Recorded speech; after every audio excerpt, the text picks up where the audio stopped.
What's up, everybody? Welcome back to my channel. Today I want to discuss the number 2 tennis player in the world, Naomi Osaka, withdrawing from the French Open. So if you don't know, French Open officials actually fined Osaka $15,000 because she refused to attend a press conference. And so they later told her that they would possibly suspend her from the entire tournament if she did not attend press conferences. And so Naomi Osaka released a statement and essentially said that she would be withdrawing from the tournament because she deals with depression and social anxiety. And so I wanted to discuss her withdrawal from the tournament in the context of media corporations and reporters essentially feeling like they have access to athletes at all times. I mean, it sort of feels like these media corporations feel like they are entitled to the time of athletes, especially when it comes to black and brown athletes. And so I pose the question, why should athletes have to be beholden to the media? Athletes do not owe their time to reporters. I mean, athletes and their respective teams have access to their fans and other potential consumers via social media already.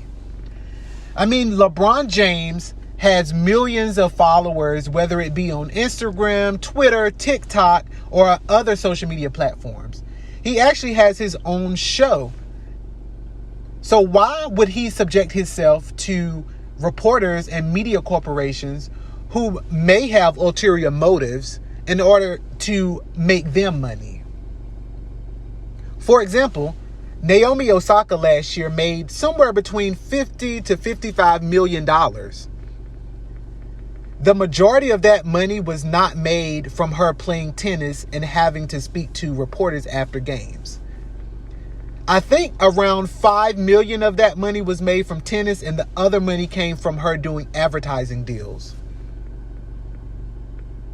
So again, LeBron James, Naomi Osaka, or any other superstar athlete, they do not have to subject themselves to insensitive questions from reporters and media corporations.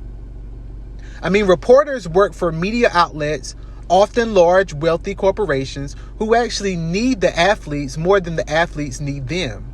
The athletes are actually making the media corporations money by taking questions after games and allowing them to have access to them. Naomi Osaka withdrawing from the French Open should actually be applauded. Anytime anyone prioritizes their mental health in a toxic work environment, they should be applauded and their decisions should not be questioned. I mean, the evidence is very clear as it relates to some in the press and how they have treated women athletes, especially black and brown athletes. I mean, we only have to look at Serena Williams and even Venus Williams and how they have been treated by media corporations and reporters over the years throughout their time in tennis. I mean, Serena Williams, who is one of the greatest athletes alive, has talked about her struggles with the press and how she was often treated differently simply because of who she is. I think that the media and sports journalism in general is working among an outdated system of thinking.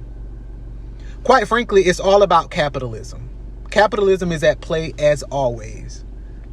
Media companies want to do these press conferences in order to sell advertising spots, among other things. It's not simply about reporting the news anymore. It's all about money. The athletes do not have to subject themselves to some of this gross treatment that they receive from the press just so some wealthy media executive can make more money. At the end of the day, times have changed. The paradigm has shifted. I mean, athletes do not have to subject themselves to this sort of exploitation in order to make money anymore. The majority of athletes who often have to speak out about these types of issues, and this is across the spectrum of all sports, are often black and brown people. These athletes have the power and the right to speak out about issues that directly affect them and that directly affect people that look exactly like them. So power to them, power to Naomi Osaka. We stand with her 100%, and we wish her nothing but the best in the future. Let me know what you guys think down in the comment section. Thank you for tuning in, and I hope that you all have a great day.